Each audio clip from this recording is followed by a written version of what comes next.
इसलिए प्रत्यक्ष कृष्ण चरितम भगवान कृष्ण के दिव्य चरित्र को सुखदेव जी महाराज श्रवण करा रहे कि भैया इस प्रकार से भगवान के पास में ब्रह्मादिक देवता गाय को लेकर के गए। पृथ्वी ने अपना जो कष्ट है वो निवेदित किया कि महाराज ये पृथ्वी के ऊपर बहुत दुष्टों का निवास हो गया है और मुझे धारा क्रांत हो रही है, अधर्म का बाहुल्य हो रहा है। तो भगवान ने सब देवताओं को कहा कि आप सब लोग ब्रज में प्रकट हो जाओ, पृथ्वी पर अवतरित हो जाओ। सब अलग अलग रूपों में अलग अलग प्रकार से अवतरित हुए हैं और मैं भी पृथ्वी पर अवतरित होऊंगा। वसुदेव और देवकी के यहाँ पर सारी योजना बन गई, सब देवता लोग चले गए। यहाँ पर शूरसेनो यदुपति मथुरा मावसम माथुरान शूरसेनान च विषयान मुग्धेप्रा। वहाँ पर वो सब लोग निवास करते हैं, शूरसेन जी महाराज निवास करते हैं। राजा कंस ने अपने पिता को जेल में डाल दिया, बंदी बना दिया। देवकी के साथ में विवाह किया वसुदेव जी का और उसको विदा करने के लिए स्वयं रथ में बिठा करके जा रहा है और रास्ते में बहुत खुश था। उसको बड़ा प्रेम था अपने काका जी की लड़की से, उसको बड़ा स्नेह करता था, तो खुद लेकर के जा रहा है। आकाशवाणी हुई अस्यास्त्वामष्टमो गर्भो हंतायाम वासे अहुदः। अरे मूर्ख, इसको तो इतने प्रेम से ये कर रहा है, इसका 8वां गर्भ तेरा विनाश करेगा। वो तो एकदम ये बात सुनते ही देवकी को ही मारने को तैयार हो। अभी तो इतना प्रेम दिखा रहा और अभी एकदम मारने को तैयार हो। वसुदेव जी ने उसको समझाया कि भाई देखो, तुमको इसके 8वें गर्भ से डर है ना, मैं कहता हूँ सब बच्चों को ला करके मैं तुम्हें दूंगा। मान लिया, क्योंकि इससे तुम्हारी बदनामी होगी, स्त्री की हत्या लगेगी, बहन को मारा, विवाह का ऐसा खुशी का मौका है और उस समय में तुम ऐसा करोगे तो लोग तुमको शूरवीर नहीं समझेंगे, तुम्हारी बदनामी हो जाएगी। वसुदेव जी के ऊपर विश्वास छोड़ दिया। वसुदेव जी अपने स्थान पर गए और राजा कंस अपने गुप्तचरों को लगा करके रखता है।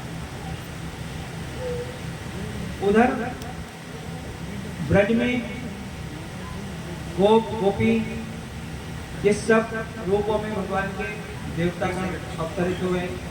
नंद बाबा और यशोदा, 9 नंद हैं। नंद बाबा को और यशोदा को कोई संतति नहीं है, तो वो भी उनके यहाँ पर वसुदेव जी की एक दूसरी पत्नी जिसका नाम है रोहिणी, मित्र है और ऐसा घर का जैसा संबंध था, इसके लिए उनको वहां कंस के डर से वहां रखा हुआ।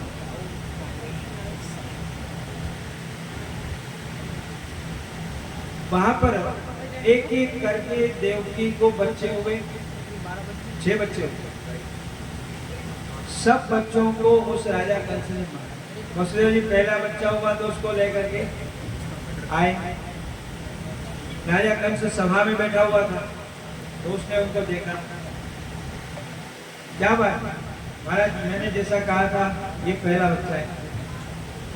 बोले प्रति या तो तुम मारो है, मुझे तो 8वें से डर है, पहले से क्या लेना, कोई तकलीफ नहीं है, अब इसको ले जाओ। उधर से नारद जी आ गए। नारद जी ने देखा, करे कंस से इतना दया वाला कैसे हो गया कि ज्यादा पाप करेगा तो जल्दी इसका काम होगा। आए और पूछा, अरे राजा ने सत्कार किया। नारद जी ने पूछा, भाई ये कौन था? अरे ये वसुदेव है और उसके हाथ में एक बच्चा भी था। हाँ, ये उसके पहले संतान है। अरे तू देवताओं की गिनती जानता नहीं है, गिनने वाले की इच्छा के ऊपर पहला भी 8वां हो सकता है और दूसरा भी 8वां हो सकता है। गिनना वाला यहाँ से गिनती करेगा तो इधर 8वां होगा, इधर से गिनती करेगा तो ये 8वां हो जाएगा। समझ में आ गया। वसुदेव जी घर नहीं पहुंचे उसके पहले एक लोग दूध को भेज दिया, जाओ बुला के लाओ। वो दौड़ कर गया और जाकर वसुदेव जी को बुला रहे, लेकर के आए। उसने देखते ही उसको उस बच्चे को मारा। एक ऐसे करके उसने 6 बच्चों को मारा। 7वें में शेष भगवान बलराम जी आए। योग माया को भगवान ने आदेश दिया कि इसको ले जा करके रोहिणी के गर्भ में रखो। खींच करके वहां ले गई, इसलिए उनका नाम संकर्षण हुआ। राजा कंस को मालूम पड़ा करे इसका गर्भ नष्ट हो। हर बार की तरह 8वीं बार जब भगवान आए, भाद्रपद मास कृष्ण पक्ष अष्टमी तिथि, भगवान पेट में आए तो उस समय में उसका पेट नहीं बना, उसके मुखमंडल का तेज बढ़ गया, एकदम चमक चमक करने लगा। उससे वो समझ गया कि भैया इसके पेट में अब मुझे मारने वाला है, इसलिए उनको बंदी बना रखा, पहरेदार लगा रखा। नंद बाबा के यहाँ पर 1 साल पहले बलराम जी आए, रोहिणी के गर्भ से प्रकट हुए, तो सब लोगों को बड़ा आनंद हुआ। और उन्होंने बाबा को कहा, बाबा देखो रोहिणी के बालक हुआ है, तो आपके घर में भी बच्चा है, हमारी बहुत इच्छा है। बहुत सारे लोग, सबकी कामना रहती है। कुछ ब्राह्मण लोग यमुना जी किनारे बैठ के संतान गोपाल का जप कर रहे हैं। बूढ़ी बूढ़ी गोपियां आती है और कहती मजाक करती है, अरे इतने वर्ष के बाबा हो गए, 90 वर्ष। नंद रानी आके बोली हो गई और अब इनके माला फिरने से बच्चा हो जाएगा। और मान लो बच्चा नहीं हुआ और बच्ची हो गई तो ब्राह्मण कहते हैं हम ऐसा, हमारे पास ऐसा भी मंत्र है कि उस लड़की को लड़का बना देगा। कोई आया, उसने कहा मैं एकादशी का व्रत करूं आपके लिए, आपकी बच्चा हो जाएगा। पुत्रदा एकादशी है, मैं 1 साल तक व्रत करूंगा। सब जिसने जो कहा वो चलता था। और इधर भाद्रपद कृष्ण पक्ष अष्टमी तिथि और उस दिन आधी रात को कंस के कारागृह में भगवान का चतुर्भुज रूप में प्राकट्य हुआ। और वो चतुर्भुज रूप भगवान ने दिखाया। देवकी तो घबराने लगी, महाराज ऐसा स्वरूप यदि कंस देख लेगा तो आपको भी और भाइयों की तरह। तो भगवान ने कहा अरे नहीं, मैंने तुमको ये बात बताने के लिए, तुमने पूर्व जन्म में तपस्या की थी और तुमको मैंने वरदान दिया था, उसके अनुसार मैं तुम्हारे यहाँ पर जन्म लेकर के प्रकट हो रहा हूँ। तुमको यदि डर लग रहा है तो ब्रज में जाना और वहां पर इस प्रकार से एक कन्या उत्पन्न हुई है, उस कन्या को लेकर के आ जाना। आदि आदि सब बातें भगवान ने बताई। और भगवान ने प्राकृत शिशु का रूप बनाया। और महाराज भगवान जैसे ही प्रकट हुए तो उस समय में और कृष्ण कन्हैया लाल की जय। वसुदेव जी महाराज उस लाला को उठा करके और कंस के कारागृह से बाहर जा रहे हैं। ताले खुल गए, पहरेदार जो जागते रहना कह रहे थे, वो सब सो गए, क्योंकि उनको भगवान से कुछ लेना देना नहीं है, इसलिए सब सो गए। वसुदेव जी वहां से निकले और यमुना के तट पर आए। यमुना जी ने देखा कि भगवान आए तो भगवान का चरण स्पर्श करना चाहिए, इसलिए उन्होंने बढ़ना शुरू कर दिया। धीरे धीरे धीरे वसुदेव जी मध्य में पहुंचे और यमुना जी ऊपर आ गए। वसुदेव जी सोच रहे हैं इस बच्चे को जल का स्पर्श हो जाएगा। बालक को भगवान उन्होंने और ऊपर उठा लिया।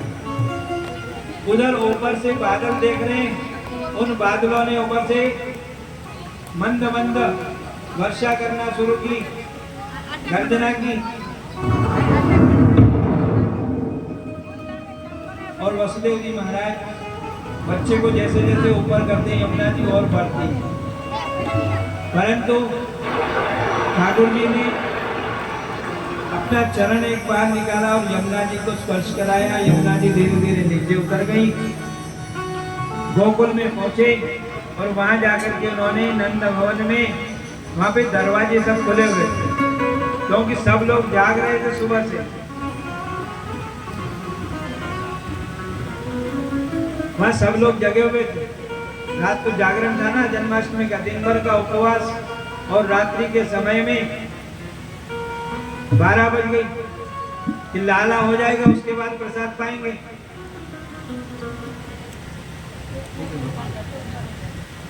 लाला आ जाएगा, उसके बाद प्रसाद पाएंगे, ऐसा सोच करके सब लोग जगे हुए थे। और रात को एक एक को नींद आने लगी वहां, क्योंकि पहले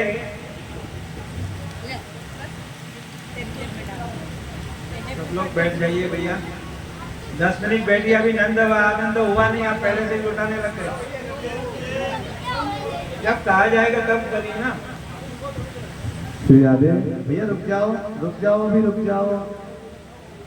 जब कहा जाए तब कीजिए। वसुदेव जी ने उस बच्चे को मैया की शैया पर रखा और वहां जो कन्या उत्पन्न हुई थी उस कन्या को उन्होंने लिया। भगवान जब मस्तक पर आए थे तो समय में बंधनों से मुक्ति मिल गई, हथकड़ी बेड़ी खुल गई, दरवाजे खुल गए। अब कन्या माथे पर आई तो कोई नहीं दर्पण मन में विचार आने लगा कि मैं जल्दी से पहुंच जाऊं, कोई मेरे को देखे नहीं, हथकड़ी बेड़ी लग जाए, ताले बंद हो जाए, आदि। वो वहां पहुंच गए और उस कन्या ने जाकर के वहां आए करके रोना शुरू कर दिया।